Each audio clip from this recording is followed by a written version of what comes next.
the reality is, I'm an idiot. Like, and I'm not being flip about it. Like, I don't understand very complicated things.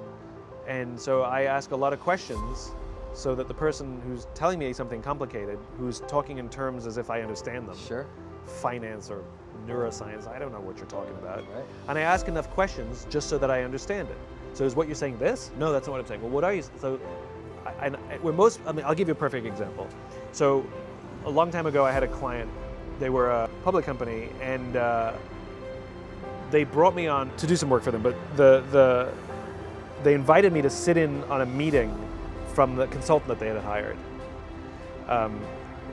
And so all the C-level executives and me, and this consultant was giving a presentation about something or other. This is junior marketing. This is when I had my little marketing company, and all the C-level executives were sitting there nodding and taking notes on the PowerPoint that they had printed up in front of them, and I had it as well, and I didn't understand a frickin' word of it.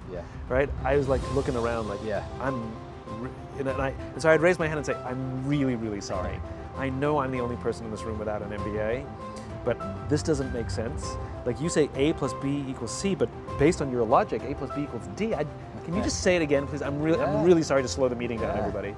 You know, and you could see the consultant getting frustrated with me and would try and explain it again. I said, "I'm so sorry." And one by one, all the C-level executives said, "Yeah, I don't understand it either." Now, if the idiot hadn't spoken up and said, "I don't understand," they all would have nodded their heads for fear of looking stupid because they didn't understand. And they would have paid a lot of money for a document they didn't understand, and they would never have used it and would have sat on a shelf.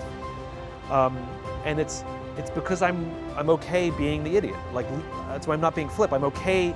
Everybody in the room going, "Oh," because I have to ask questions until I understand it.